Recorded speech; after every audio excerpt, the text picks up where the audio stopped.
Yeah, well, we're just catching up as always, talking about our latest pickups, what we got going on. I'm finally sending my first card submission for all those people that have been telling me, like Charles. Shout out to Charles. Shout out Forever. to Grade. I finally took Doom up on an offer. He's doing a submission, and he offered me to throw some cards in there. So throwing 10 cards just to see what happens, see how it goes, and go from there. So I'm excited to see, nervous and excited to see what the results are. Yeah. Yeah. I mean, it's fun.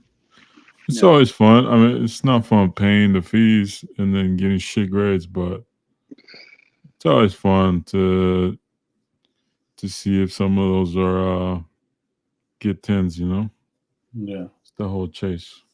yeah. Yeah.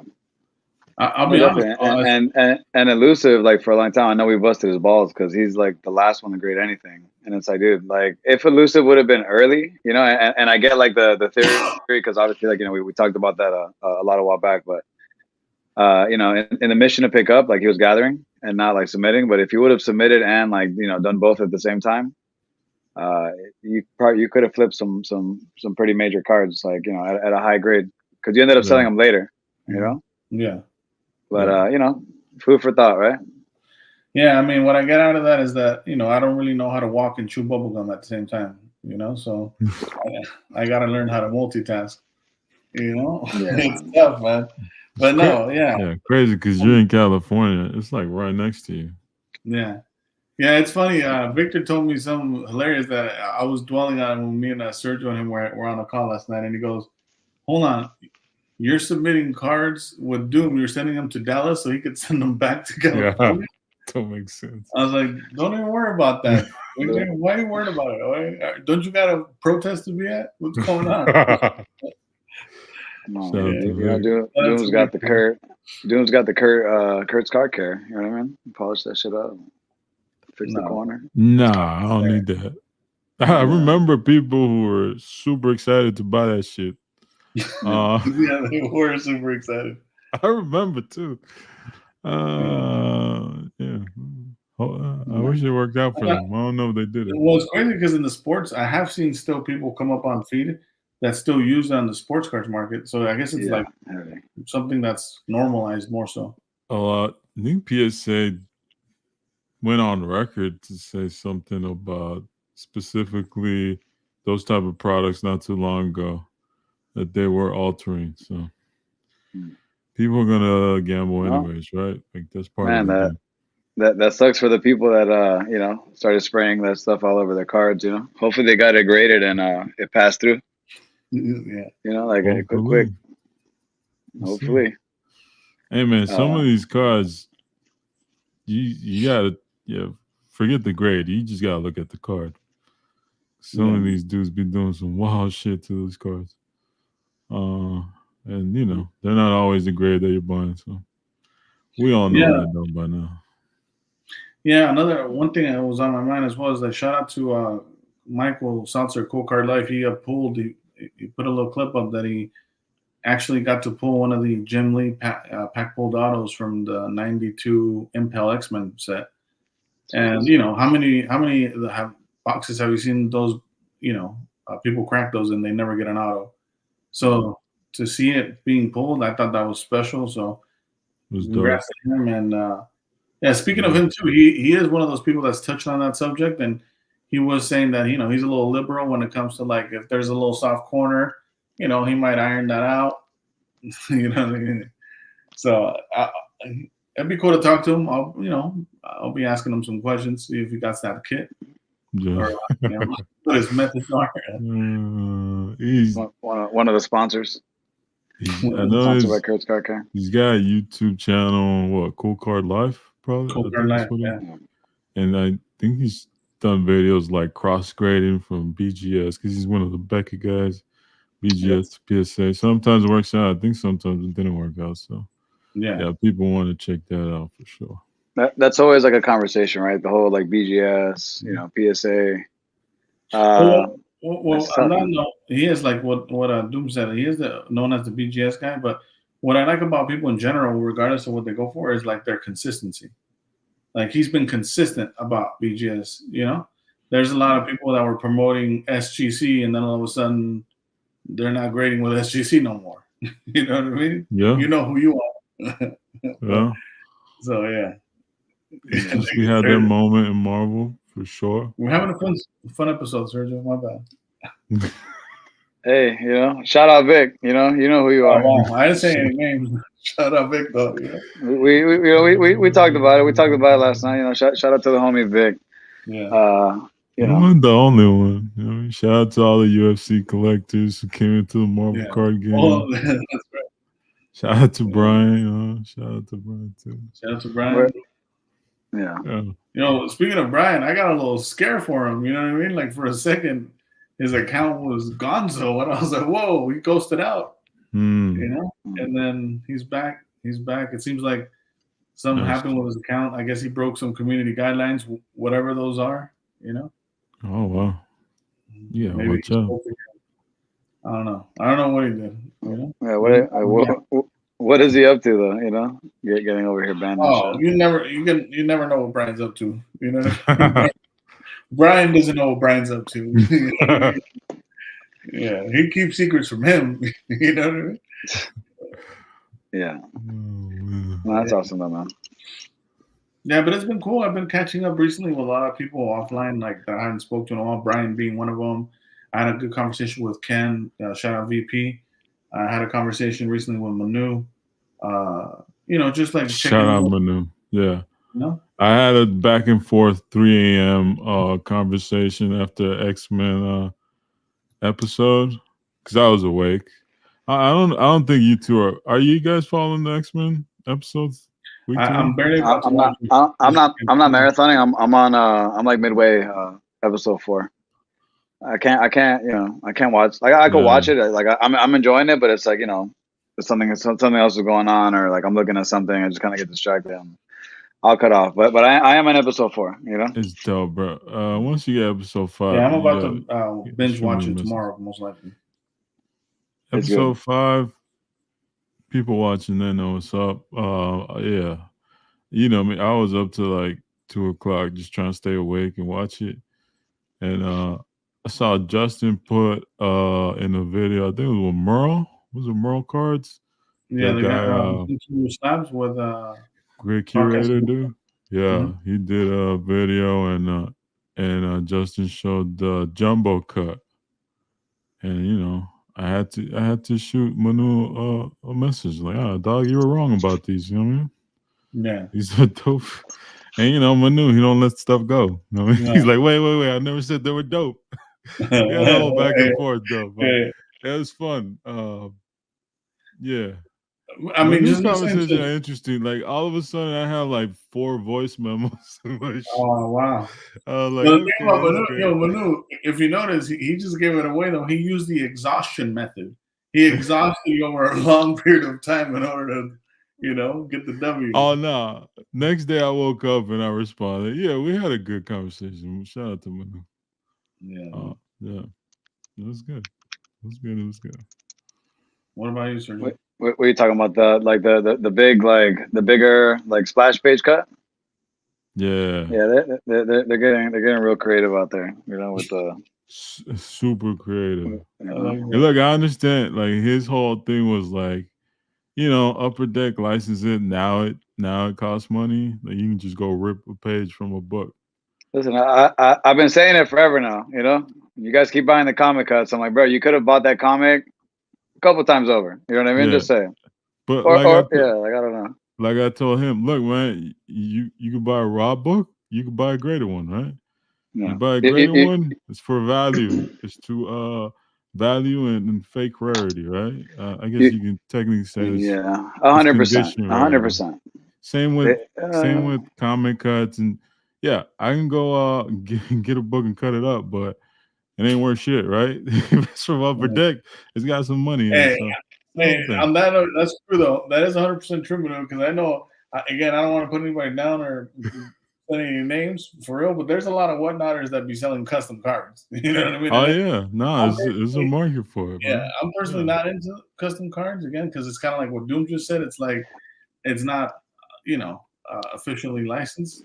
Yeah. There's more of like a novelty item, right? Yeah. When people make them, but once once they're stamped by UD, then they carry some weight. But That's the whole you know, point. with me, Elusive and Vic were talking about like the whole HRO thing yesterday, like in a little chat amongst ourselves, and it's just like, man, like, how dope is it that, at the price point of one pack of whatever on ePack, right? Pretty much like the standard, like 12 to 20 to even $30 a pack for something, for a single pack of like, Garbaggio, you over here buying 24 packs of HRO, And I don't know about the whole market thing, and I don't know about the whole, like, I'm not too in tune with that. I have an idea of what the market could possibly be, and the whole digital card, whatever, and the alphas and all that good stuff and the numbers, but just the price point and the quality, and obviously, like, hey, you rip some of that stuff and it looks dope.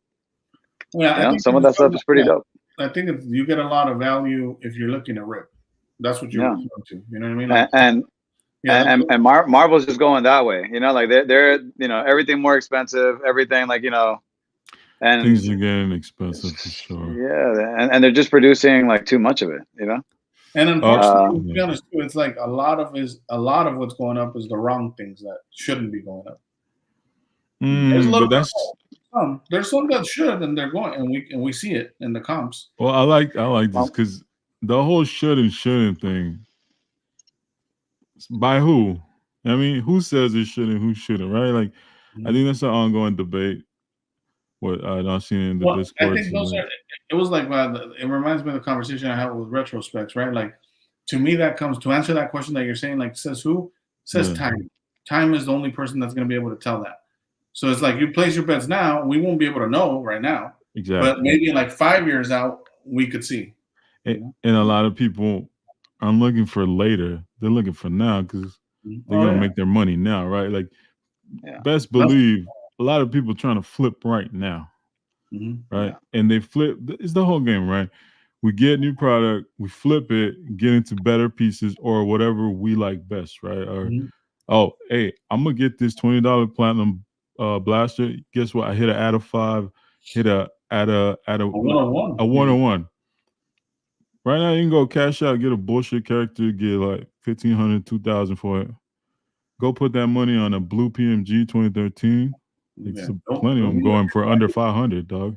Yeah. Like, people doing that, right? Like, so the whole, like, in the long run, would you want to put your bet on a 2013 PMG over at a 25 cosmic, whatever, platinum, whatever? But it's tough because a lot of people are not looking like 5 years down the line, 10 years down the line. They're just looking for now. What's now is hot.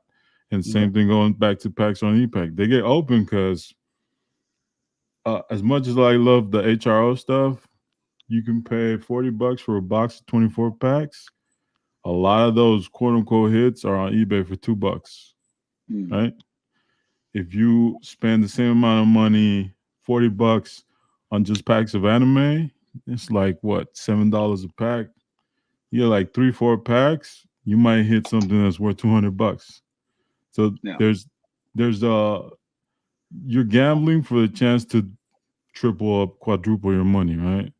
And as far as the HRO, like, it's tough to get those mint, and people do it, right? If you get a low mint, and Vic would know much more than me because I'm new to it, but the odds are a lot stacked against you. Yeah, like, it's much more difficult to make that money, and that's why the product is lower. But that's another thing too, though, right? Because we're talking about value, and then we could be talking about collecting too, because some of the stuff that you showed might be worth $2, but it's still a dope piece, right? It's just not valuable in the sense of, like, it's about the perception. So I just actually finished watching the card drop episode with Shane talking about the Marvel sales. So I literally just right before I got this call, I watched that, and I saw that you guys posted some platinum sales, right?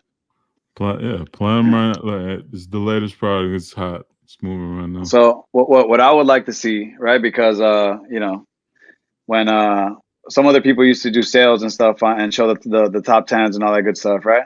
And we've talked about it here too, like kind of like a little bit of like compare and contrast. if that thing sells again, let's say like in the next like year or so, and we're able to like catch it and like be keep an eye on it and see like if it sells again. I'm interested to see what it sells for. Will it hold up with Yeah, time? like will it hold up the test of time? I think, unfortunately, I think most things, modern things, we tend to see a dip over time, right?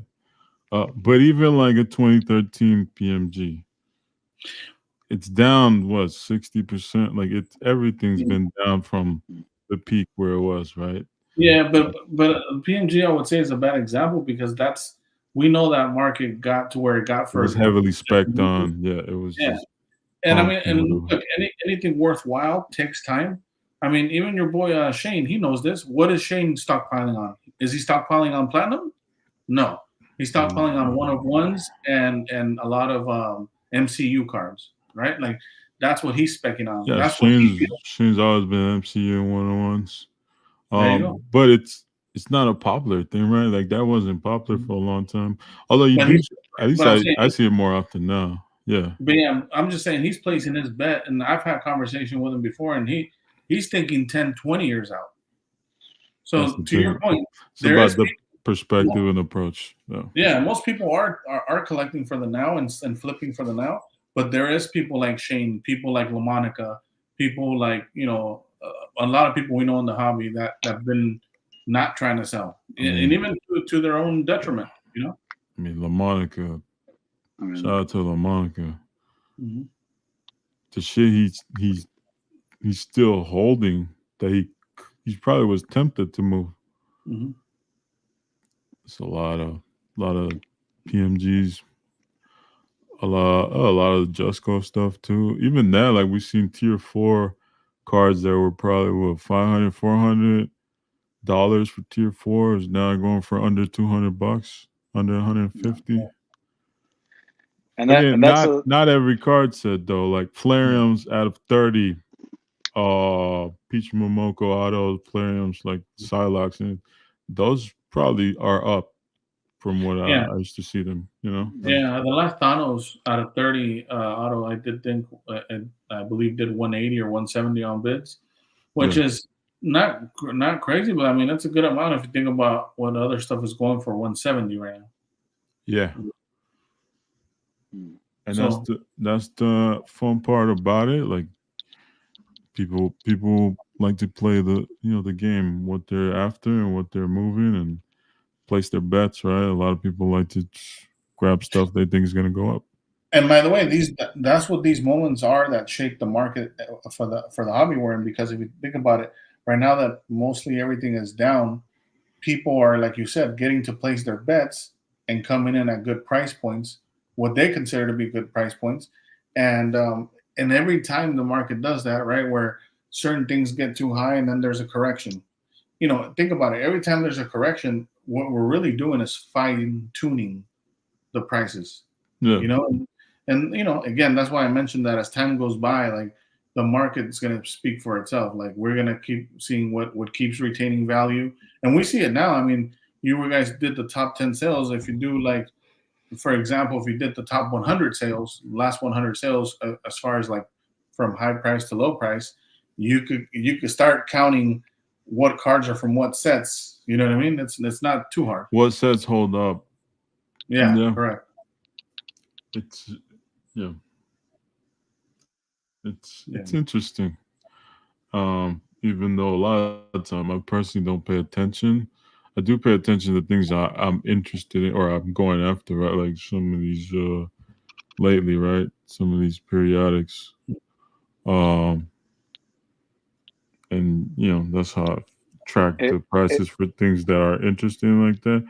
It's just something I like, but there's a lot of people who collect and they also like to track all the shit down too. It's like the second half of the collecting side that we don't really talk about is like, Mhm. yeah, not technically. There's not a bunch of real investors. I mean, there's guys in it, right? There's guys who treat it as a hobby and it's entertaining.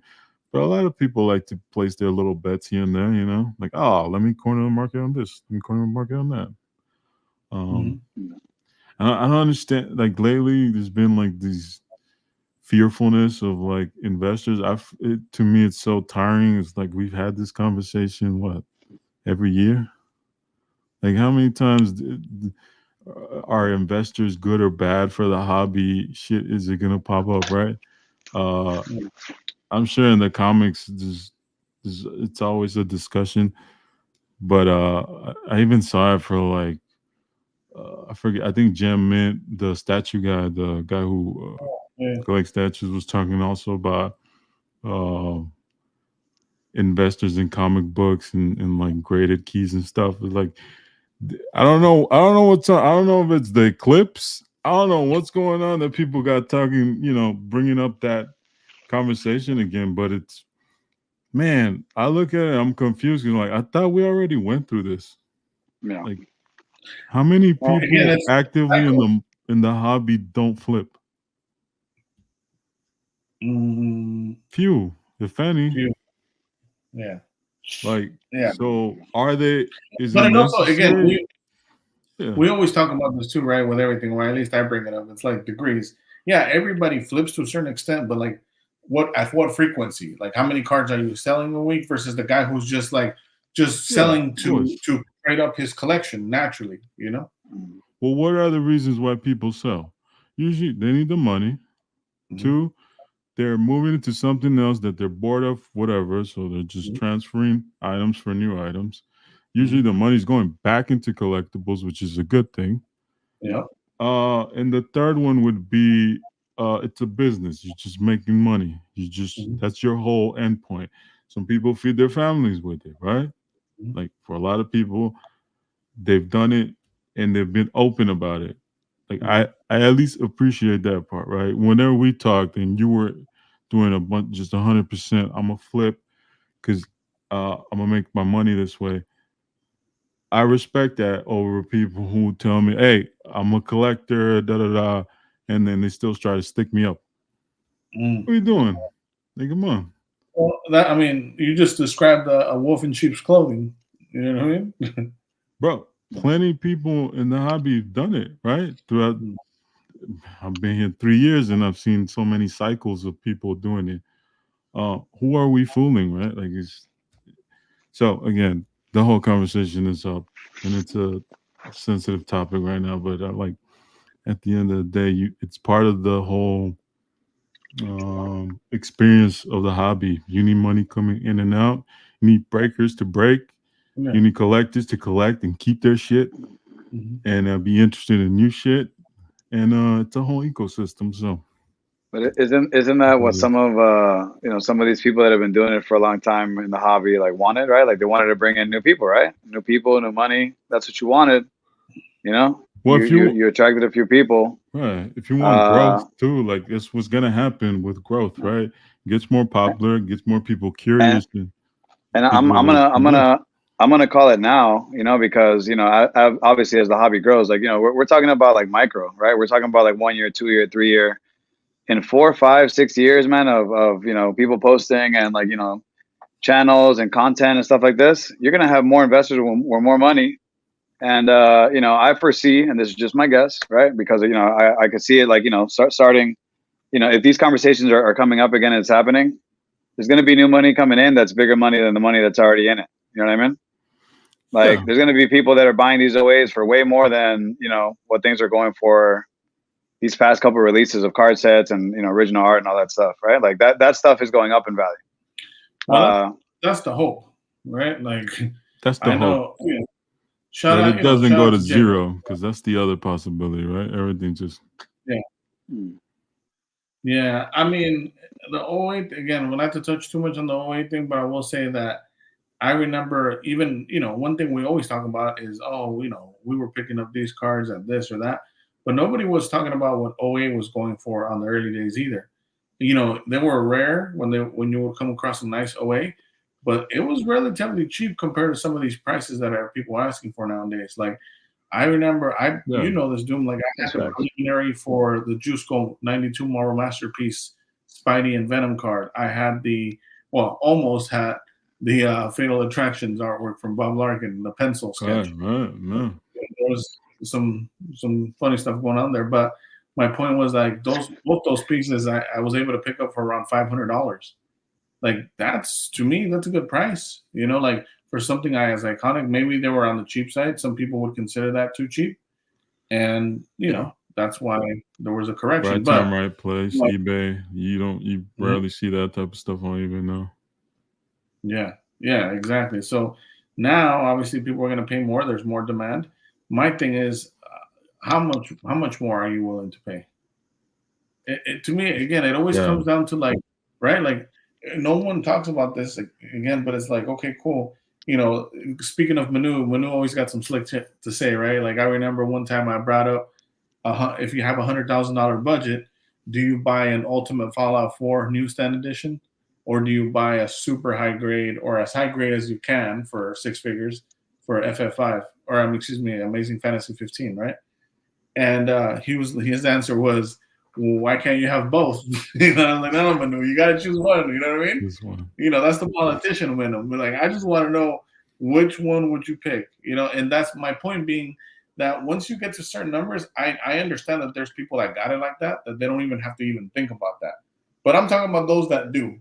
Those that do have to think about where they're putting their resources towards are probably thinking like, okay, do I spend $50K on this, or do I go buy an acre of land?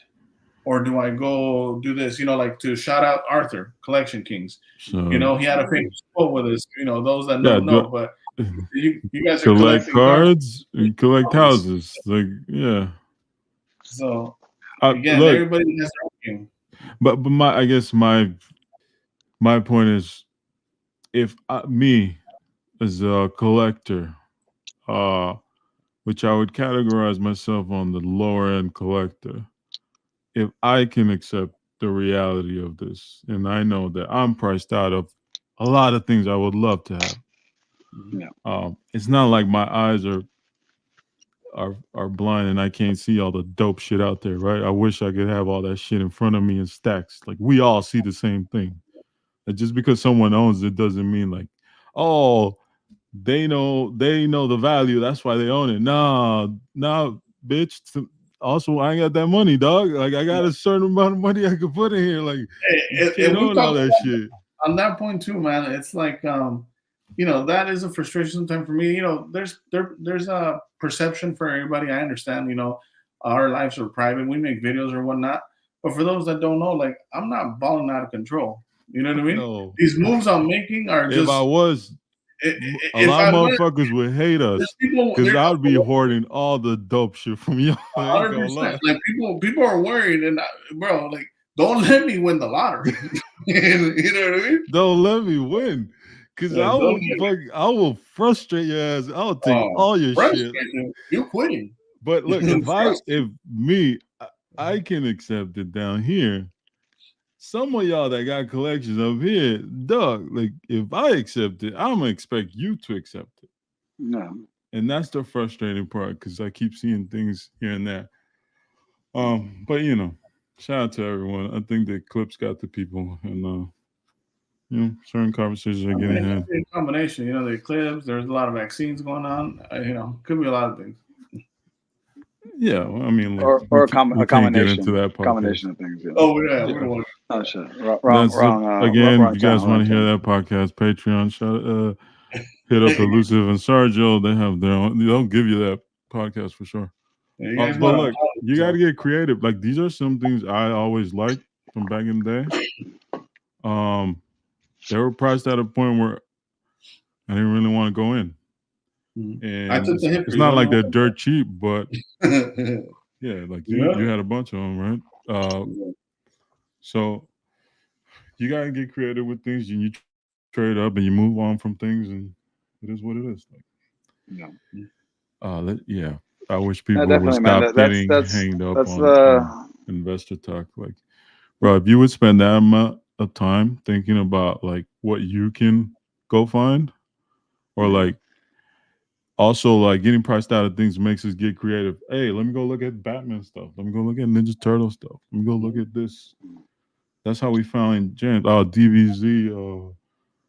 Japanese prisons, and like, there's just a lot of things that are still attainable. And I've said this a long time ago, but what you lack in money, you make up for in time. You know, like you don't have the money, cool. Well, start fucking doing your homework, and then you can find some niche stuff. You know, like when people were buying in, like Swami, myself, and others, like retrospects that were coming from Pokemon, they bought from a part of it was that we were priced out of Pokemon, right? Like you said, we were priced out. The tens we couldn't afford. I couldn't afford the tens, you know. So I was like, okay, let me look at other markets, and I found Marvel through looking, you know, at other markets because I was priced out of one of them. That's just part of the fucking. It's part of the journey, man. You know. You get creative. You find other shit. And with you know, like I think we've talked about this too, because it's like, for example, like some of the Marvel card stuff, the new masterpiece sets. Like, can I buy packs? Sure. Can I buy a box? Sure. But I always think about, like, you know, value of perception and perception of value, right? Like, should I buy this box for $700 and maybe hit, like, you know, like a lame out of 10, like, and have to like go through the process of like selling it and like doing all that stuff? Or do I take $700 and I spend it in stuff that's like a guarantee, like this is what I want. I want this part of my collection. Like it takes away all the gambling. Can you hit? 100% you can hit.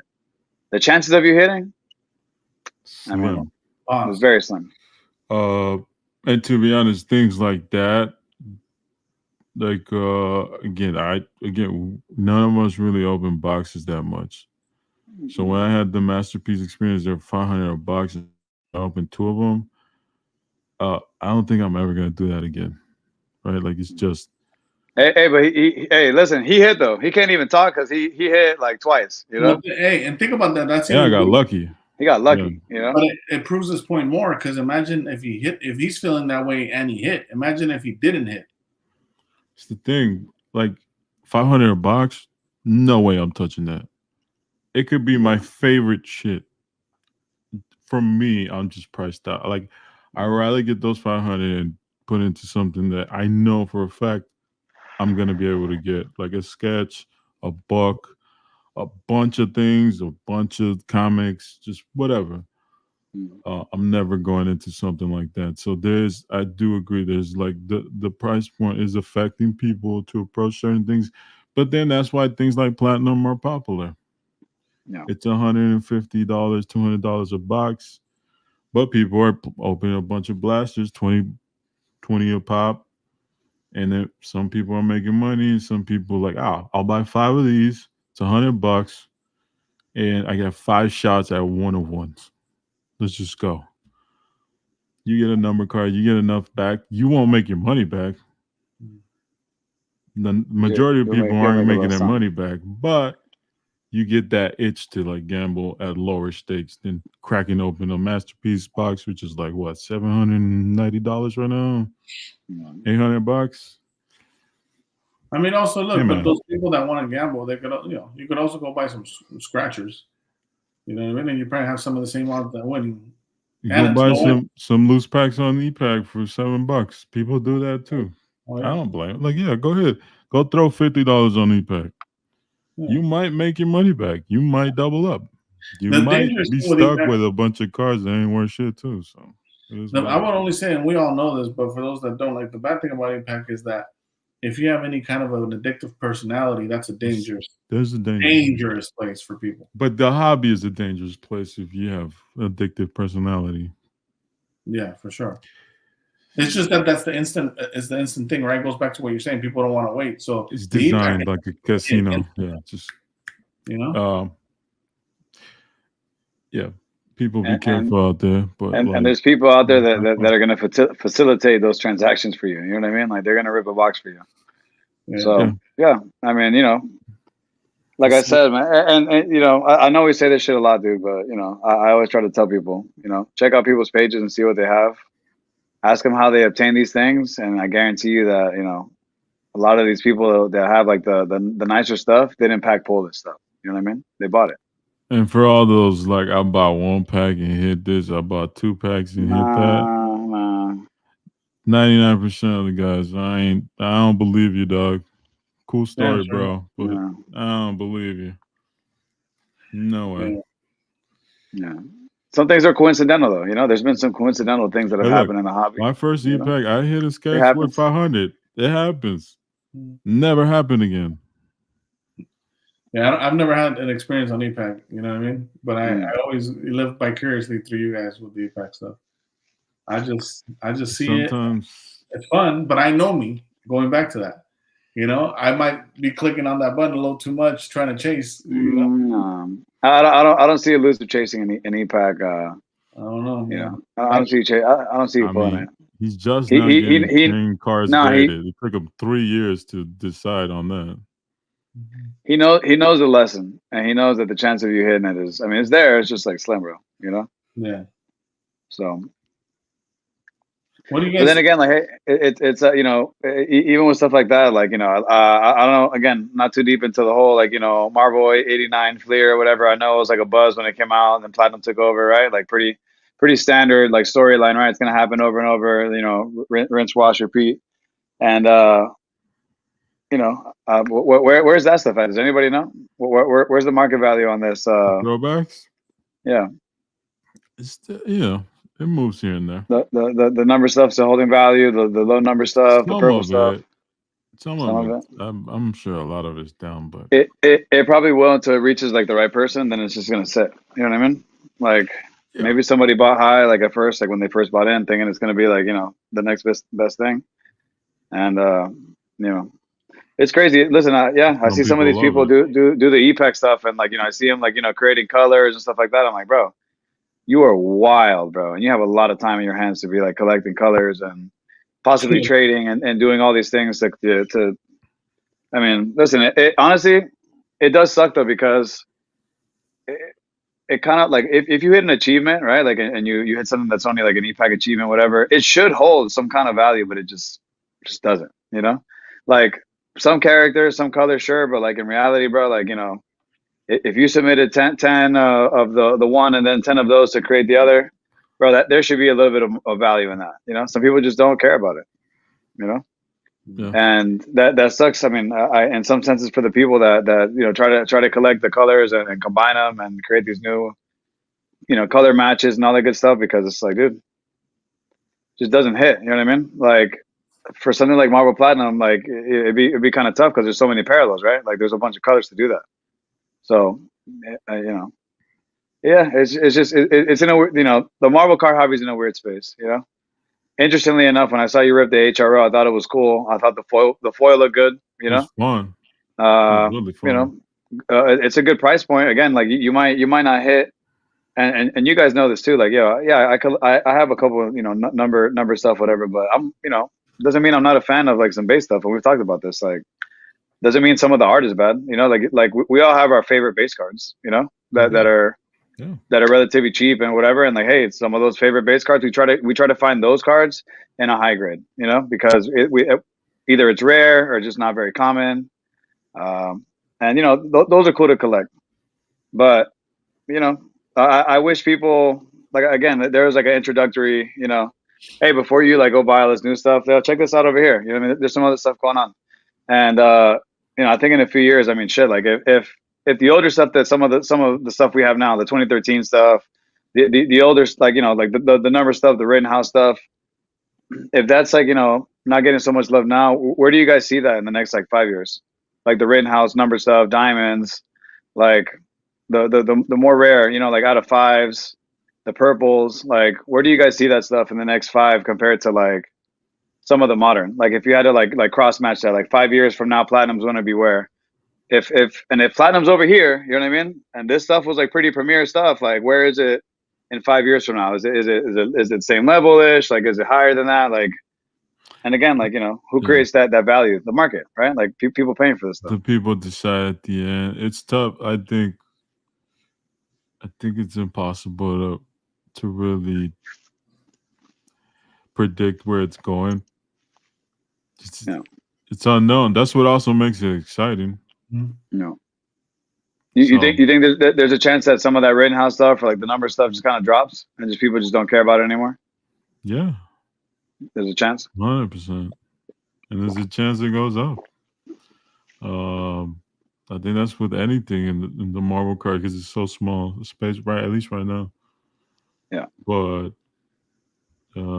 that's That's the double-edged sword of collecting Marvel cards. Yeah. What do you guys feel about? I know Sergio wanted to talk about the eBay Golden acquisition. Yeah. You know, I thought that was a cool. Well, you know, it could be, could not be. I don't know. I did see like an advertisement, or it was some kind of like, you know, hey, it's a policy change situation going on. Man, like, listen, I love eBay. I dig eBay. Like, you know, like we all do here. Yeah, I believe that we all dig, like, you know, through eBay pretty hard. But it's just like, man, like sometimes it's not even the prices, just knowing like what I'm going to pay after the fees, you know, like selling, whether it's selling or buying. It's just like, man, like, you know, you're looking at what, like what, 15%? Yeah, 14. Peace. If you sponsor something, you're at like 17, almost, you know, almost 20%, you know. Yeah. Dude, that's a lot, you know. I don't know if the golden, you know, combination fixes that. I know a lot of people, you know, are talking about, you know, a lot of different things, like, you know, collusion, right? Like, is there going to be collusion with, you know, golden and eBay and, like, you know, all this other stuff? I mean, I guess for now we won't know.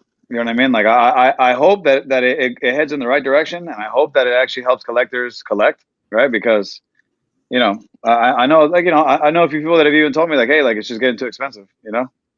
And, you know, it sucks to hear because, yeah, like, some of the stuff is getting a little bit expensive depending on what you're looking at. But for it to be expensive and then have to pay fees on top of that, plus shipping for some of the stuff, hey, for us, you know, international collectors, we're already paying a premium. You know, I'm already paying like 25, 30 bucks for a ship for a book that I'm buying at, you know, X amount, doesn't matter, but it's still like that's a premium, and then the tax, you know. It's just like you're getting hit twice, you know. So, but hey, even with that being said, you still got to pick up, you know. I have a sickness. I have my own issue, right? Like, I got to pick up certain things that I know need to be part of my collection, and, like, you know, I'm willing to spend the money like for it, but it's like, you know, to see other people get priced out, it sucks. You know what I mean? It sucks because, you know, they had you know, maybe some dope stuff going on. Then it's just like, dude, I just can't do it anymore. You know, it's too expensive. And, you know, I feel like, hey, they got different priorities. And at that moment, at this moment in time, they're just not pursuing that, you know. But it does suck because, like, maybe like at that point in time, you lose a collector, right? Can That I was already doing dope stuff. I wanted to ask you a question on this for both of you. I'll let Doom start with this one, but do you guys think that eBay would have still made that move in acquiring Golden if it wasn't for the fact that Fanatics is picking up a lot of companies themselves? Yeah, well, the acquisition was for they get Golden, right, as an auction house, and they give up their vault system to Collectors Universe.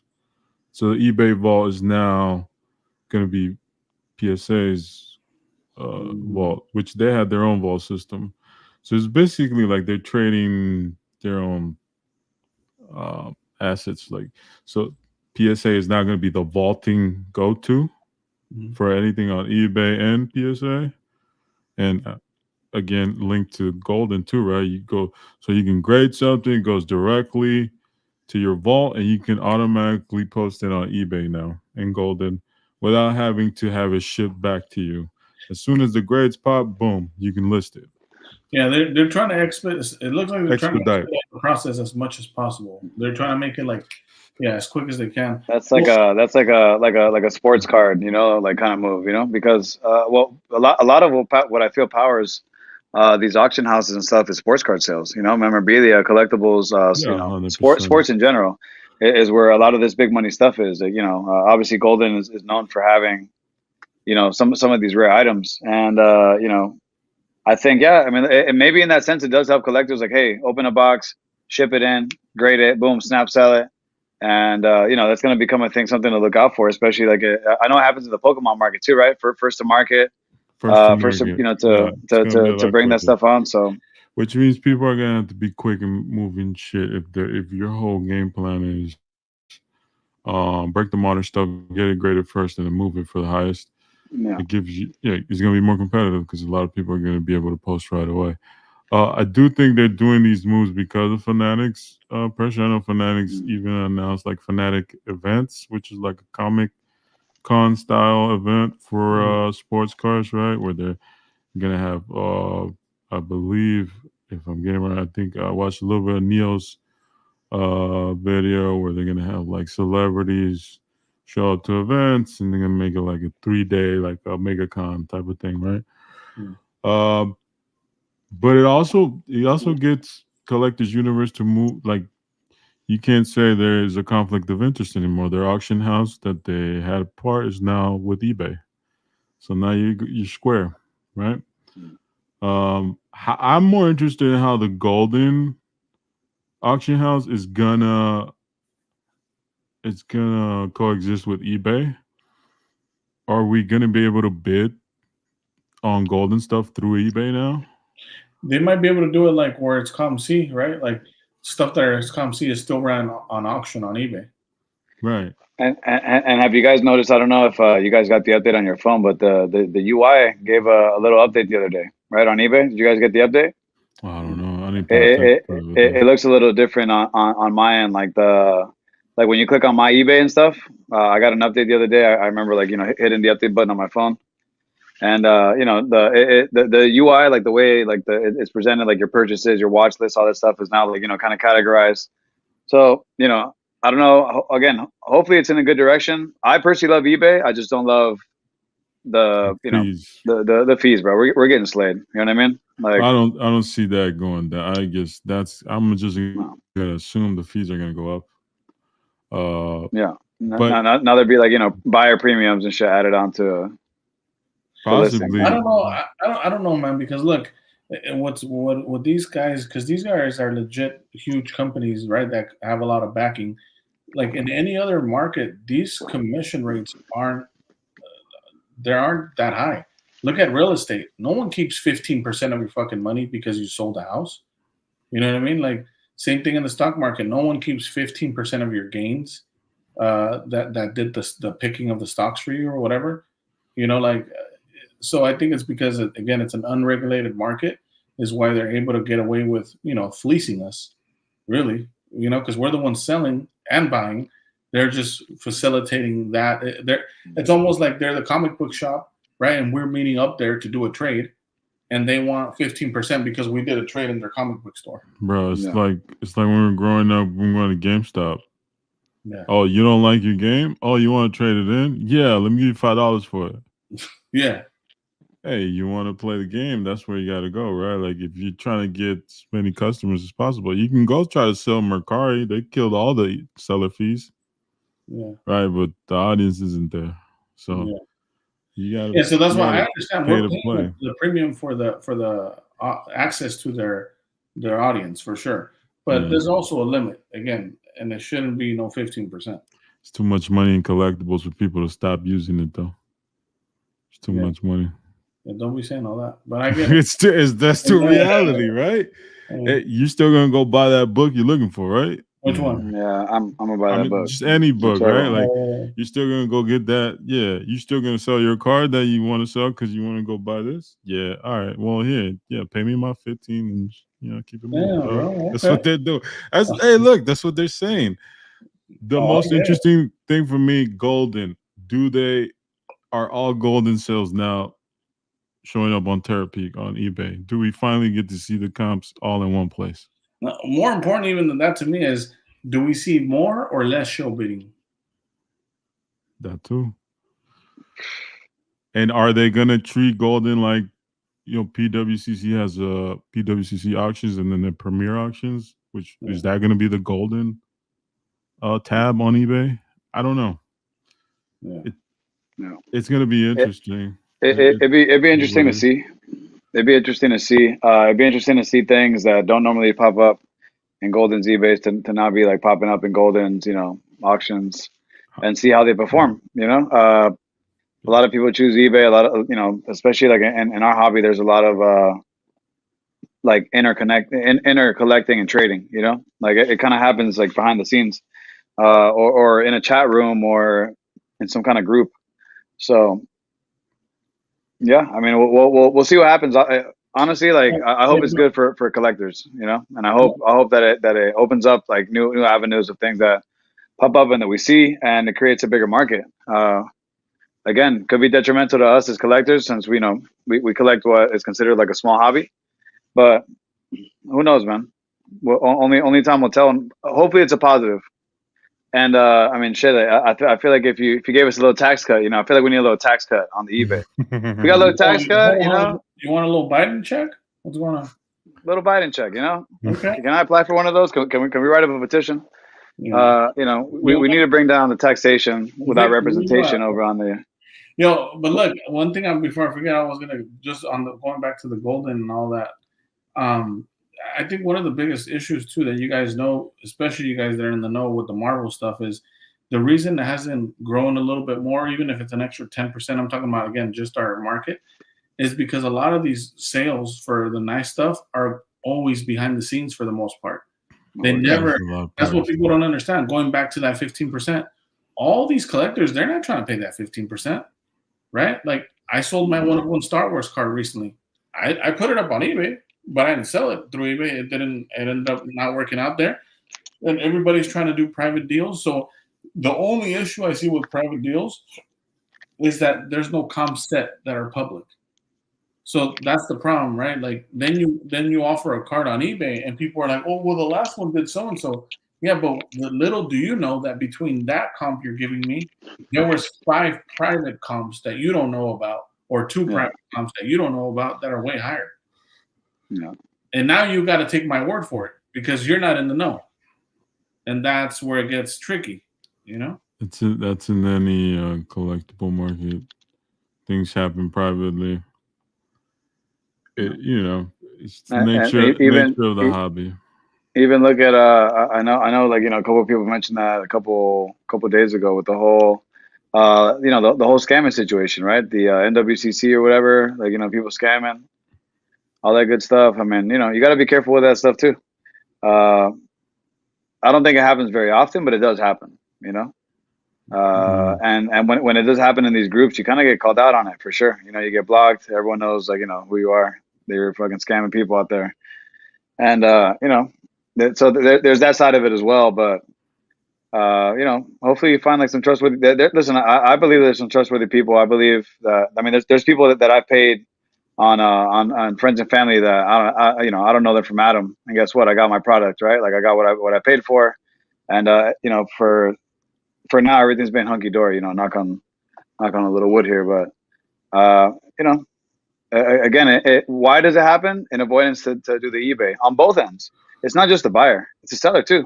Because that percent is getting paid on both ends. So eBay's double dipping on our ice cream. Like on them just being the middleman, facilitating the sale.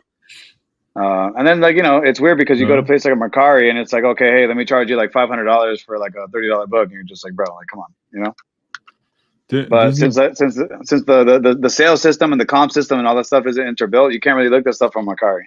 So if someone doesn't know any better and they're just like, hey, that's a cool book, and they don't know, they don't know anything, then they just got fleeced for a $500 book that they just, they're already down, $450.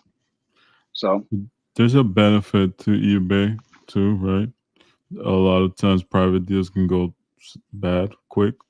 People play a lot of games, act like they don't. Either they give you damaged stuff, or you get a notification it was sent in, it wasn't.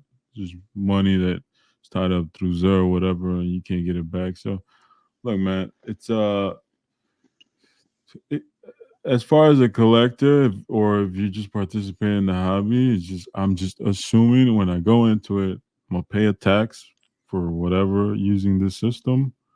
If I sell something through eBay and it's going through authentication, and once it gets authenticated, I don't have to deal with the buyer. I'm good. Hey, oh, it went missing? Oh, it's crazy, bro. Go hit up eBay. They'll figure it out. Like, I don't want to deal with people one-on-one like that. Like, we've all had like good and bad experiences. Well, I recently showed you one. I ran some auctions, and there was a couple auctions that were won, and one was paid right off the rip. And another guy messaged me. Literally, it's Sunday night, and he messaged me, I won't be able to pay until Friday. I'm like, bro, you're not the only one. Why are you bidding on it, dog? Yeah. You know what I mean? Well, you saw the message I sent. Come on. And the things they hit you with is like, man, and I get it. And not everybody knows everybody's situations, but hey, we all got bills to pay. Because he was trying to hit me with, I work on tips and this and that. I'm like, bro, I ain't got no check coming in either. You know what I mean? Like, we're all trying to figure it out. Not all of us work for fucking 5-star restaurants. You know what I'm saying, Sergio? Yeah, dog. We're all not like not all of us are the best water. Yeah, like we don't have drinking glass aquapon. Yeah, we don't all have that. It just goes to show that there's different definitions of being rich. Like I don't have to have all the money. Drink some good water though, bro. Like hydrate your mind. Hydrate your body. Stop drinking fake water, dude. The fuck you doing? Apparently, right? Yeah. Same. And going back to that, like growth of the hobby shit. A lot of it also is because people get a bad experience when they come in, or people try to control things. Like you can't want the hobby to grow and then like get mad when it starts growing. You can't try to like manipulate. Listen, if you think they're mad now, wait till they get priced out, and then we'll see who's really mad. You know what I mean? I'm saying, like you can't. Yeah, I guess you gotta choose a side. Yeah, one thing. You want it to grow, or do you not want it to grow? And another thing, we never touched on this subject, bro, but this pisses me off personally, and let me get this one off my chest. It's like, how many times have you guys seen a guy on the Facebook group, right? On Ian's Facebook group, the Worldwide Marvel Card Collectors thing. And it's like, look, I'll give you an example. You already know. None of you smirk, right? It'll be like the 2016 Jusco set. And they'll put up a fucking, a big, like, we'll say like a what if Wolverine, right? And they'll be like, oh, 3K OBO. And then what are the comment section? Oh, that's so cheap. You're giving it away. Great price. But no one fucking buys the card, right? No. Everybody's always like circle jerking everybody that has a huge position in 16 Jusco. Oh, yeah. Oh, that's enough. Why are you selling it? But then you don't buy it. If it's that great, right? You know this to be true. If you really believe in something and another one comes up, guess what? I'm scooping that too. Yeah. I'm not just going to be saying, oh, you should scoop it. Look at that. The price is so cheap. And again, like that's what happens, man. And then you see that same card on eBay sitting for months, but these guys said it was a steal. And these are supposed experts, right? People that have been collecting for how many years before even us? And they can't even gauge markets. A lot of it, in my assessment, right? So this is just my assessment for anyone watching this, like what I've observed. There's a lot of people been around a lot longer than me, mostly in the Facebook groups. And look, the Facebook group is a great place to go find cards and to go find comps. It's almost a bigger gauge of what the current value of a card is, because I would guess a good chunk of the rare stuff is sold through the Facebook group and not through eBay. Yep. So it's a necessary thing.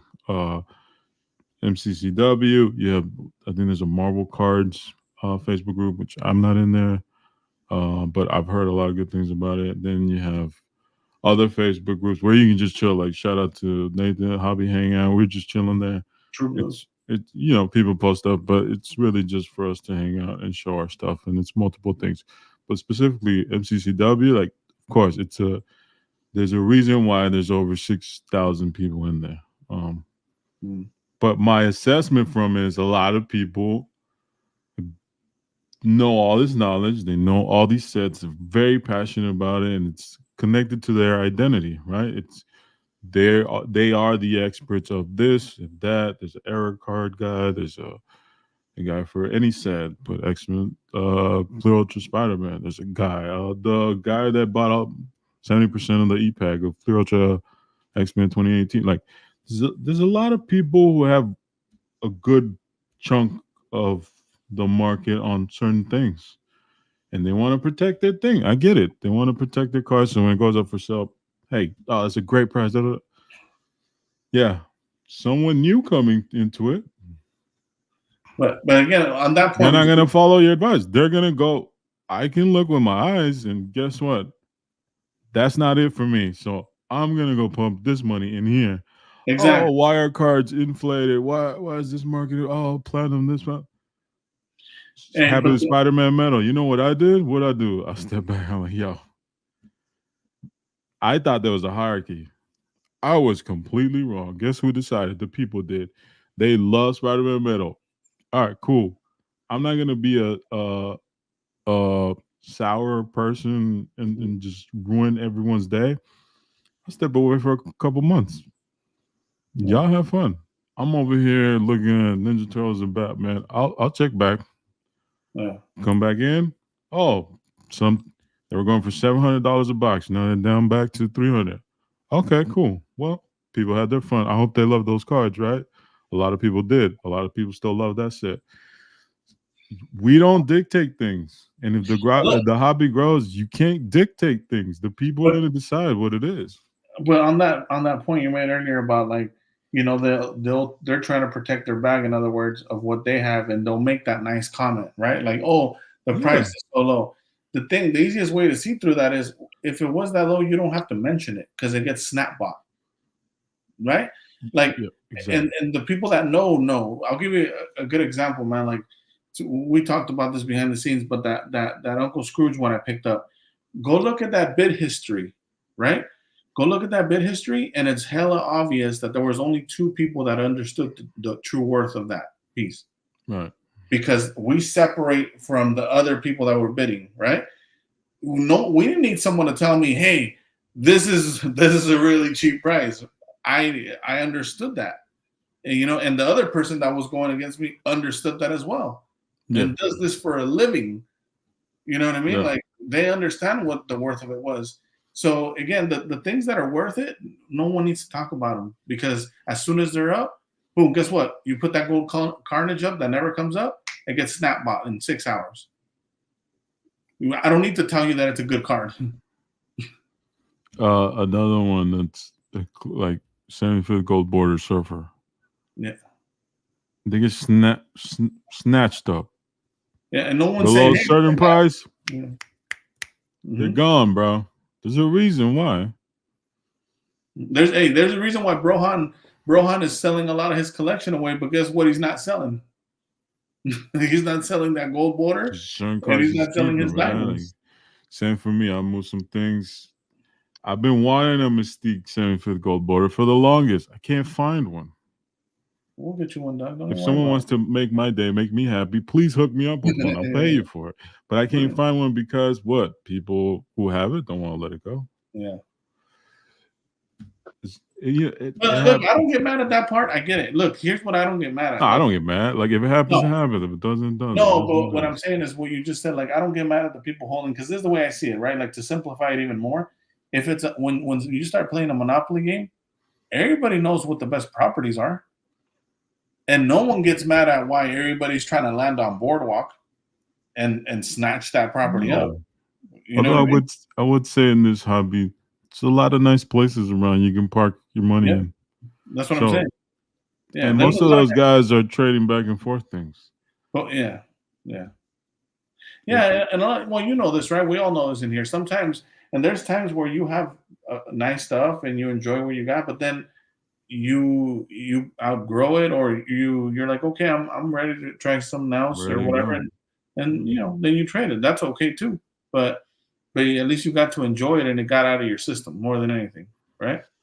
Yeah, I mean, shout out to Manu, right? Like, he doesn't have to own everything to enjoy it, or he likes moving on rare items because he likes the journey of getting them again. Yeah.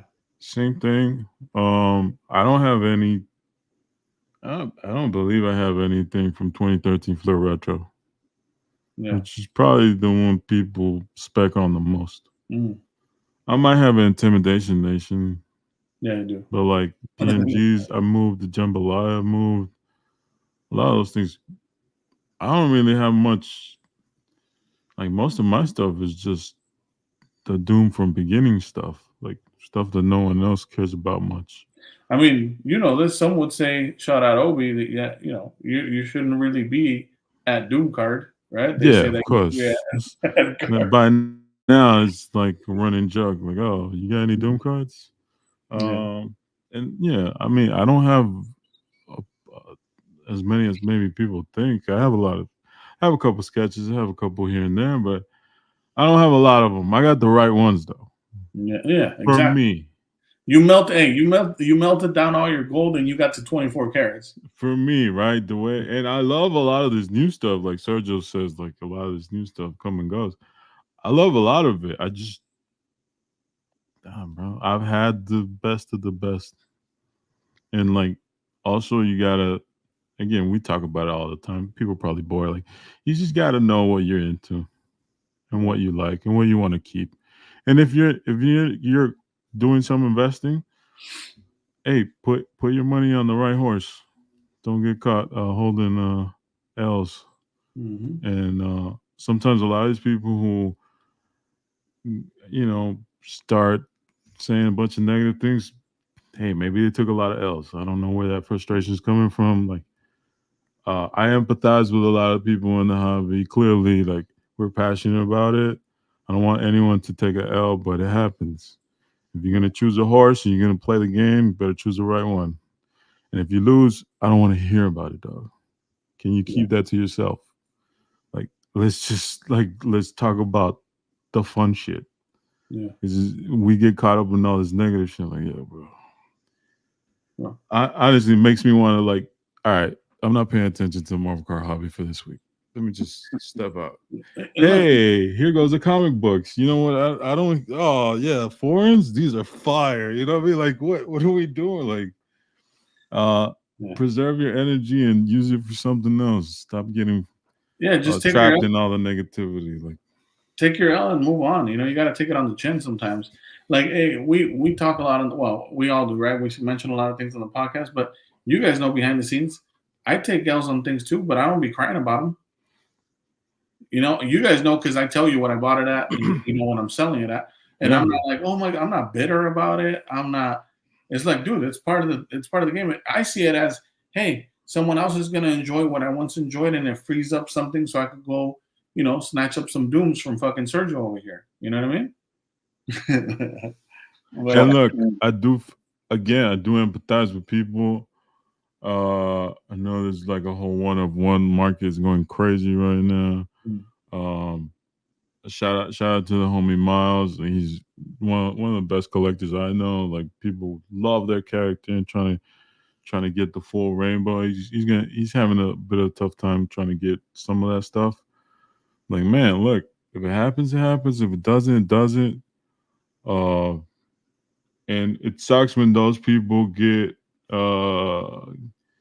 have to play the game to some extent, right? Because things are popular, and now it feels like you're overpaying, or it feels like you got to go out of your way to compete. But it's the nature of the thing, and as far as I've been here, very few of these people are like really look out for you. Yeah. Unfortunately, I know Josh says it a lot, and I've heard Justin say it before, like, people over cards. And I love the idea of it. I just don't. It's just from experience, it doesn't apply a lot of the time. People are competitive about their money. When it comes down to money, friendships don't even play a factor sometimes, right? Like, some people, it gets dirty, right? Like, people try to do. They're trying to win, trying to get their pockets what they put in or what they want to get out of it, and it is what it is. You just gotta keep it moving. On that note, just so people get an idea, right? Like, and we don't have to name names, but just numbers wise, like you just said, there's not a lot of people. What you're really saying is there's not a lot of people that are all the way solid, right? If you had to guess, not the way we grew up. Correct. That's what I'm saying. Like, they're not. It's the same code. Are we talking about, like, when you mentioned that? Are you saying, I met 50 people, for example, and only 5 of those were all the way solid? Like, what are these ratios that you're talking about? You know what I mean? I've met I think I follow about 400 and change Mm. people on IG. I try to only follow people I, for the most part, interact with on a daily basis Mm. or like here and there. I could probably count on one hand how many people really looked out for me. That's wild. Maybe two hands, maybe up to definitely less than 10. Like, Yeah, you don't got to get your toes involved. Just the hands is good. and when I mean look out, I don't mean like you gift me something. Mm. Send a Hey, link. It's as simple as a link. send a Sometimes. link, right? Hey, I just saw this pop up. Good price. In case you're interested, check it out. The people who actually gifted me things, just from like the goodness of their heart. I'm staring at two of them here. Miles is another one. Mm. Uh, Will, Shane, Tim, uh, and I don't want to leave any names out there, but like Oh, your homie, the photographer, the black and white photographer, James. James. Um, Yeah, there you go. and I'm sure I'm missing some, so I apologize if I miss any. But bro, it's less than 10, Yeah. 10 if any. Mm-hmm. And I'm a person who's been on YouTube somehow. I don't know how, but been on YouTube for a while, so I'm not like not out there. Uh, it's tough. It is what, but that's I don't take it personal either. It's just know that going in, or if you know that going in, then don't like save me all the tears, dog. We're all feeling the same thing, and instead of focusing on like, ah, this sucks. No, I refuse to think that way. Oh, you know what? I'm having fun watching X-Men. I'm gonna go watch X-Men again. Like, let's go do this. Or let me go read a Ninja Turtle book I've never seen. Do something else, dog. There's too many good things out there to just like, but You know, I I think feel that's like bad for one of the some of those things. collectors for That's sure. like And one of I've the been things in with that like race too, but glad I Well, don't feel that I way think no more. Sergio, sorry, bro. I think just to end that, the problem too is, bro, like what you just described is a fucking hell of a game going on. So, what happens is a lot of these people get sucked into playing the game, and It's they're like a playing rat race. You feel like you gotta keep up and rat keep race, up but and you're keep playing up. so many roles. You have so many masks on that you forgot which one was you. Yeah. You get caught. Hey, look, it happened to J. Cole, right? Like he started this song, it just wasn't right. It didn't feel like him, so he had to hang it up. Hey, you know what? I'm not that guy. Sometimes we gotta step back. Like, am I just collecting to just collect, or do I like this stuff? Will I wait for it? Hey, if I don't have the whole rainbow, am I okay with that? Yeah, okay. Then let me be happy about the stuff I do have. Uh, but I don't know how many people are like that in this hobby. And I don't know if that's just a hobby thing or like maybe a lot of like just in general people have troubles with that addiction to collecting. I don't know. No, I think for me, what you just said, it comes down to like focused on what you have versus not focusing on what you lack. You know, that's in life in general, right? Like, regardless of what your financial situation is, are you grateful and happy for what you have in your life? You enjoy it? Right? Yeah. Yeah, that's what it comes really down to. Fuck collecting too. It comes down to like, are you really enjoying what you do? You know, like, do you, or are you just focused on, oh, I missed out on this. Oh, I didn't get that. Oh, I haven't found this. Because damn, dude, if you just live that way, that blows. And shout out to Vic. I know we talk here and there, like obviously us four, and I know he's got perception about him, like he's had conflict with a lot of people, but most part when I talk to him, he's never complaining about things. He's always passionate about what he has. His comic books. He's a huge X-Men guy. Yeah. And look, like Vic, and people want to call him crazy. You can call me crazy too, because I'm emotional too, right? Like we're all emotional to some extent, but like it's genuine joy when he talks about some of these things. And he's got some stuff that he doesn't show at all because he enjoys it. He's one of the big X-Men guys I know. So Like, if people actually enjoy that stuff, like when Sergio's opening like 20 boxes from 20 different countries, that's crazy. I like to watch, and people like to watch because what? He's fucking like he's like a little kid. A Same with patient you. little When you get, your foreigns and you show me this Batman one that I've never seen, like, oh shit. That's why we do this, right? We do it for that joy, for that hunt and that adventure that we had as a kid. If you're not having that anywhere close to that type of fun with what you're currently collecting, let me be the one to tell you, you might want to go rethink your strategy, or like take a step back. What are you doing it for? I know some of these new guys coming in buying big 1-on-1s for clout. Yeah. I hope that clout is worth it, dog. Like from genuine place. Or I hope you get what you want out of it. Because people chasing that, a lot of those people end up paying a lot more money for what they want, or what they have. I mean, so. And yeah, on that note, you see a lot of people. We know a lot of people that come into the hobby, and they notice people like Subby. They notice people like Norin, and they go, "Oh, I want to do that." That was me for about 3 weeks. You know what I mean? yeah. And right away you figure out, oh, I'm not gonna get to that level. That took years of fucking digging for shit, and I'm not. Discipline. Yeah, so that's why that's why those collections are respected. Mm-hmm. You cannot like the person. Yeah, correct. A lot of people say, shout out to LaMonica again. A lot of people have bad things to say about LaMonica. Not everyone, but you hear things. Yeah. Okay. He lost because he didn't trade him some shit. Let's be honest too. Whatever, right? Maybe people have bad experiences. Doesn't matter. Look, enough people are gonna hate me and love me. Like, we all get it, right? The collection though is respected. If you really like this hobby, if you like the Marvel cards, you see that, there's nothing else you can do but respect it. Yeah. Here's what it is.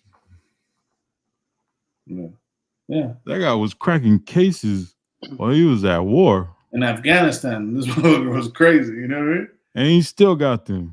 Wait, while Sergio was cleaning the AR, this guy was cracking 2016 boxes. You know what I mean? Crazy, bro. Pretty much.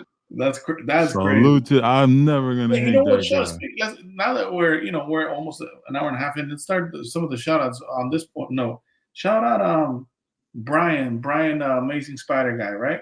He's one of those guys that's been ahead of the curve a lot of times as well. Like, now he made some great plays, right? Great timing on his sale from his purple PMGs during the peak, but like his foreign comic collection from AF-15 is dope.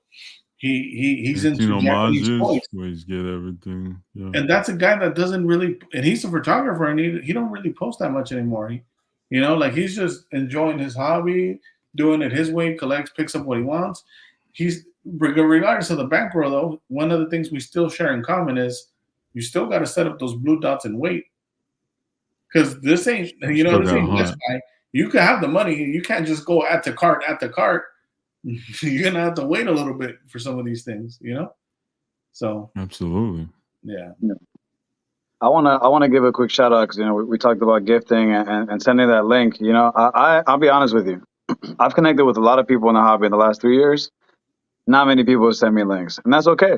You know what I mean? I'm 100% cool with that because I found my own links for the most part. You know what I mean? So, but some people have, and I appreciate that. I want to give a big shout out to Andrew. I know I shout him out quite a bit, but I like Andrew's page. I like his like thought process on collecting and certain things that he picks up, even stuff that I normally wouldn't pick up or normally wouldn't look after or look for. And Andrew knows I'm on a little mission. He knows I'm on a side mission.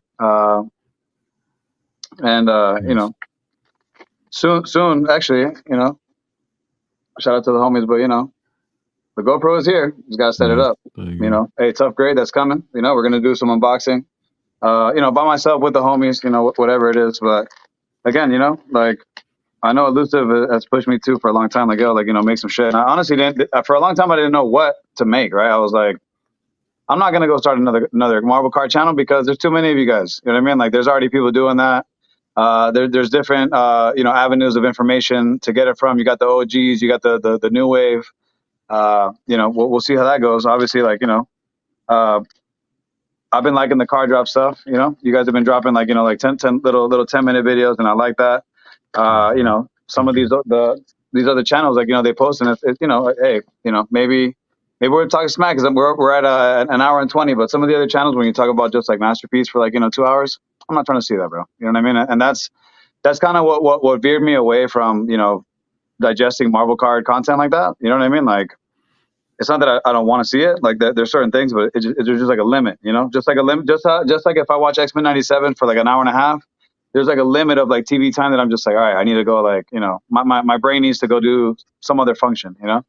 But shout out to Brian. Shout out to Andrew. He sent me a link for this, and I honestly never really expected to get the link. And he also gave me the information, which I didn't know this existed. And he shot me the link, and I picked up a piece, and this is going to be part of a rainbow collection that I got going on. You guys have seen the black suit. This is the red suit. Yeah, you guys have seen the black suit comic. Spectacular Spider-Man 101, the John Byrne cover, black and white. And Andrew showed me a little something. I was like, yo, my man, if you ever see one, let me know. And some people may have been like, yeah, bro, I got you, and might have never shown it to you, or could have bought another one, or could have done many things, right? But what he did? He shot me the link, bro. So I appreciate that for sure. Nice. I'm gonna show this off here pretty. As soon as I get it open, this thing is wrapped pretty nicely, which is nice. Disclaimer: this is not a comic or a card, but it is, Marvel related, and again, at least for me, part of my PC, something that's not Doom related. So I'll show you this first. And let me see. It's from 1992. Sick, dude. Super vibrant. We'll start off with the back. All right. So we got a little poster. Oh wow. You got the Carnage Bagley, right? That's sick. But the real reason why we picked this up is for the other side, because the other side has the full color John Byrne cover. Yeah. That's hard. And that's sick. And I know I told you guys the other day that they had like that frame press across the street. I've been meaning to check it out. I don't normally dabble in posters and stuff like this, but having this in hand, this is pretty cool. And obviously I can hang this up, put it in here, put it in the room or something. But this is cool, and it's really clean. So, shout out to Andrew. He shot me the link. He didn't have to, man. And again, this for me, we're talking about hobby stuff like that. Listen, there's some people that are OGs in the hobby. Shit, guess what? They never send me a link either. You know what I mean? And they know what I collect. They see what I pick up, and again, that's okay. Nothing's taken personal. And honestly, I'm almost a little bit appreciative, because that's what built the road for me to go that way. You know what I mean? While you guys did this over here, and that's fine. Like, that's your hobby, and that's what you love. It's cool. I like the imagery, and I like the paper, the smell of cardboard. The smell of the old paper. If you guys know, you know.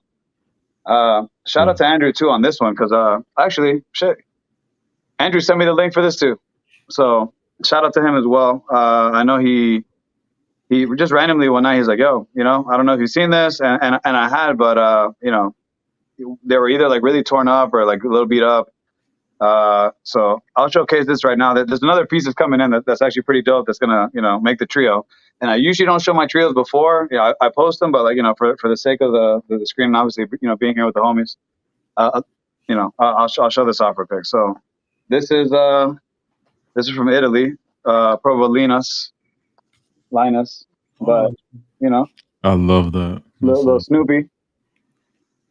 That's awesome. You may be thinking like, oh, what's this guy doing with the Snoopy cover? Like I told you guys before, What's in the wrong with comic world. Snoopy? Snoopy's What's that? the shit. What's wrong with Snoopy, dog? Snoopy's dope. Listen, I fuck with Snoopy. Yeah, childhood. Snoopy. Yeah. I fuck with Snoopy. But obviously, probably due to licensing and many things back in the day, comics weren't released how they are in America, where it's like a single issue, right? They were released and other different stories, different chapters. So this right here, and I'll show you like the front cover. the reason why I got this book. And again, shout out to Andrew. I knew it existed. I just didn't buy it because the ones that I saw were pretty beat up and too expensive. But he shot me a link, and Fire. yeah, Fire. Dr. Pato, I love that. I knew dude would love that, So, shout out to Andrew on that one too. I'm only showing this one, and I've had this for a couple months now. I'm only showing this one and show this one. And this one I hadn't seen very often. I picked it up, and I was like, really happy that I did. Obviously, you guys know I'm a big fan. Oh wow. To complete a trio, you got to do it right. You got to do your homework. Love that. And this is why, like, I hold off a little bit on showing some stuff off. But this, I just showed you guys the Fantastic Four number 5. So this book is the earlier book, and obviously it's going to be showing and displaying Fantastic Four number 1. So wow, that's dope. That's the original release from 1966. Bro. Yeah, the font's crazy on that. And again, like, see, and this is where it gets tough. Like, again, collecting, because I do collect Dr. Doom, but I am a big fan of Fantastic Four as well. Obviously, like, the storylines are tied in. So I bought this book for, I'm gonna say it, bro. It was pretty cheap. Like, I found a really good deal on it.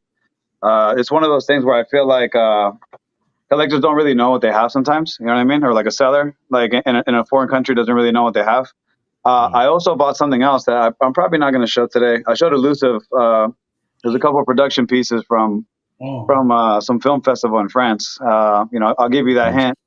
I guess if you know, but I don't think you will. I've never seen one. I've seen one in the U.S. and it sold a while back. But I'll show that at a later time. But again, 2 of those things, big shout out to Andrew.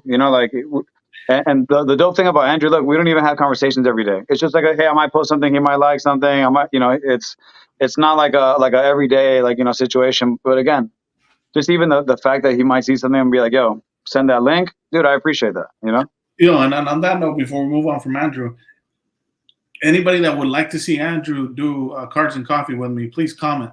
I formally invited Andrew. He said he's thinking on it. He's trying to bust an Obi on me now. I told him that we could do no audio. Shout out to Obi. But yeah, man, I had to talk with him. And I was like, hey, man, I need to have Andrew on. What do you think? He goes, yeah, I think he'll do it. So, Andrew, don't be letting Manu down, man. He said, don't let Manu down. Let's have a good conversation, man. I've been looking forward to talking to you, getting a little bit inside your thought process and on how you pick and curate your collection. But yeah, man, shout out to Andrew for that reason. Yeah, and for sure. Listen, we kind of have like a mix up too, because some of these podcasts are just audio, and some of them are video, and you know what I mean. Like we have a little mix up. Like sometimes, it gets a little spicy with the no cameras. Sometimes it depends. But like we're down to do that too. Like I've had a couple people that's always a concern. Like, hey, I don't want to show like my face, and and in some sense of like we get it, we understand it, and we just want to talk, want to have a conversation, break down the mind a little bit, see what's going on. Like, how, that to me, like, especially like being in the hobby and watching some of the interviews, like, early on, was a cool thing is like, some of the interviews where the interview is actually pretty good, right? It's a good interview. And it digs into the mind of a collector. Like, why this, why that, I don't do this, I do this, I don't do that. I dabble into this, stuff like that. Like, that's the interesting part because, again, like I've always told people, and we talked about it today, growth, evolution, right? Like things have to evolve. Like we have to evolve as collectors. Like, again, there's going to be a point where I run out of Dr. Doom shit and it's going to be some other stuff, what that's going to be, I don't know. Will it be Marvel related? Probably most likely. It definitely won't be DC. And if it is, maybe some Batman, but who knows, as of right now, I don't know. I'm again, continuing to have fun in the hobby, watching you guys pick up your stuff too. Like, hey, like, the Donald Duck stuff, curveball, kind of obscure. Didn't really expect him to pick something like that up. But it shows me that he's doing other homework, which is good. You know why? Because he's not cracking Marvel Flip Ultra Avengers, and he's not cracking, some other stuff that's going out right now, No. There's nothing wrong with cracking that though. No, I didn't say that. yeah, that's just not. No, I'm saying there's nothing wrong. No, I didn't say there's anything wrong with it. I'm just saying, instead of putting funds into like different cookie pots, like he's going for a good cookie pot, you know? Yeah. Oh, nice. Yeah, pick that up. That's sick. Yeah, dude. I need to buy bags and boards for these. And it's clean, man. And you know, Elusive asked me the day, he's like, "Oh, how come some, bro? They're not the same size." And it's fucking annoying because they're sometimes they're longer, sometimes they're different sizes. Yeah. Dope. Dude, I'm about to go on eBay and flip like buy some of these extra bigger sizes and just stack them in fives and sell that shit on eBay for like, you know, a couple bucks and just like, you know, it's a lot. Like, dude, if you buy one like 100 pack, bro, you're never gonna use them. You know what I mean? So you're trying to split one? Is that what you're saying? We'll split one. Let's split like a 50, bro. Like a 50. Yeah. I got some shout outs too. What you got? Shout out to Louis Alonzo. Send me the sketch out the blue. Shout out to the homie. I know he's been trying to do more sketches. Again, we talk about one of the few people who just gift me stuff. The homie. And I don't remember exactly which ones, but shout out to Ryder, Boy William, and shout out to Brian Ipolwire. You got some of these platinum. They hooked me up with some of these Doom and Mystiques because they know I like those. That's dope. Shout out to my boy Will Melfi. He hooked me up with some gems that I'm missing. You know what I mean? I got a couple of Mystiques. Okay. You know what I'm saying? All right. And this was sick, bro. Gifted me an autographed Dan one, which I didn't have one. So that blue ink is super nice on there. I need to get that graded. Tiffany? Oh, you know what? I want to go a quick shout out. This is going to be something that's really cool tomorrow, man. Shout out to Saturday, because big shout out to the homie Variant, man. You know, I've been chasing certain autos. You know, like I'll give you an example. Jim Lee auto doesn't happen at MegaCon right now, right? It hasn't happened in the past 3 years. You know, I've been waiting for it. Like, you know, it hasn't happened yet. You know, another one that's kind of like, you know, a little bit elusive is, you know, Jim Steranko. So, you know, I know I've told you guys, but he's one. He wrote the first 4 Foom books, right? Issue 1, 2, 3, and 4. Issue 4 being the Jack Kirby cover. So, shout out to him because he hit me up and he's like, "Yo, just so you know, Steranko's going to be at the con here in Massachusetts. You know, like if you want something, you know, again." Talking about people that like, you know, give and, you know, gift, receive, because, hey, you know what? Maybe I'm giving him info or maybe I'm giving him something. And he's like, hey, you know what? Like, and it's the same thing. He knows what's up. Like, if I go to a con and he's like, hey, I want a cig, dude, let me know. You know, it's just a matter of letting me know and we'll make it happen. I think we need more of that in the hobby, you know, like instead of like, you know, feeding off each other and shit like that. Like, you know, we need to, you know, kind of combine forces and help each other out a little bit. That's, you know, just putting that out there. But he's going to get me a Jen Steranko auto tomorrow, which is because he does pop up at other cons. He just doesn't pop up in my area, right? He doesn't pop up in my vicinity. So I gave him my issue 4 Foom, the Jack Kirby cover, you know, to have it, you know, clean press, all that good stuff, and get a little auto, which is, you know, that book I bought multiple times. You guys have been part of that process when I bid on that book or I bought that book and multiples of it. And now it's kind of gone up. And hey, you know, whatever, great. You know, it's gone up. But to me, just like I've talked about, like, you know, when we talk about like end games and stuff like that, if I could get a possible yellow label, I'm gonna try. You know what I mean? Until I can't make any more yellow labels, and then I'll just grade the rest of the collection, that, you know, the stuff that I'm keeping. But that Jim Steranko auto I've been chasing for at least 2 years, you know, and shout out to him because he's going to be the one that's going to make it happen. And, you know, hey, appreciate it, dude. Thanks, man. You know what I mean? Like I literally couldn't do it without you, right? Like I've been trying to chase this guy down for a while. And, you know, Same thing with with Tim. I hit up Tim the other day. I said, yo, Tim, look, like I don't want to ask for favors, dude. Like, just wondering if you're gonna go. If you are, let me know what your itinerary is so I can like just get like maybe like a little something, like a auto, like a little something, nothing crazy, And as much as I don't want to ask for favors, like I appreciate him like, saying like, yo, dude, I got you. You know what I mean? And that's the dope part of the hobby, because some moments haven't been so nice, right? Like some moments haven't been so fruitful. Some moments haven't been, yeah, I got you, like some moments actually have been, yeah, I got you, bud. You know what I mean? Like pay that amount. So it's okay, but you live and you learn, right? Like, and that's a fun part of the hobby too, because, you learn in the hobby and you learn in life too, man. It's not just about like what I learned in the hobby. Like sometimes just like, let me not do that again, like, or let me be a little bit more cautious in this type of play, so, but again, just appreciate it for those people that it's not about doing the favor. It's just like, yo, man, let's make it happen, and that to me, like that's collective love. Yeah. So I appreciate that, For sure. Yeah. Yeah. My last shout out is VP again, just to show this, I did a trade / like a deal with him pretty much, but this was my end on the trade. I had been looking for this for a couple of years now. There was always a blue dot there for it, but yeah, I was finally able to add it to the little quick strike trio, and happy with it. And thanks again, Ken, for the trade, bro. Like, there's going back to what Doom was saying. For me, what I judge people on as well is like, how easy is it to work with them to make the trade happen, or any deal in general. And same thing with Doom said. I could count like maybe 10 people that I've been able to successfully made a trade with. And so to all those people that I've done successful trades with, shout out to you guys. You guys know who you are. Yeah. Tim was actually, how I first met Tim, Off-White Tim was a trade I did with him, and it was a little three-way trade unbeknownst to Doom. They didn't know each other as of yet, and we, there was a Silver Spectrum Storm involved in that trade. Off-White Tim remembers, so shout out to Off-White. That storm was nice. Yeah. I missed that storm.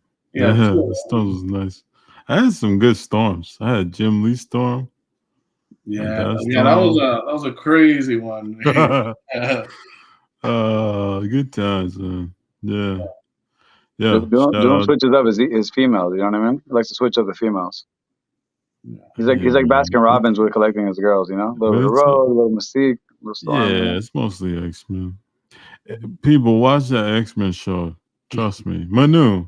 I know you're watching, bro, dog. Listen, Elusive's the worst. Elusive still hasn't even watched Loki. And I'm like, yo, that was a good one. He still hasn't watched Loki. X-Men is Loki levels good right now. Okay. But he doesn't even know. He don't even know what that is because he hasn't seen it. Well, are we talking about? We can't even talk about this because Manu hasn't even seen Iron Man. So what are we talking about? That's fine. Look, I respect Manu. You don't want to watch movies? Don't watch it. This is X-Men, dog. We all grew up with it. Yeah, for sure. You gotta check, like, especially if you love it. If you thought you liked it, go watch it now. Talk homage to Akira, homage to Spirited Away, homage to the Miyazaki stuff. There's a lot of anime homages in here. Like, this is different. Like, okay, I can't say. I want to say more.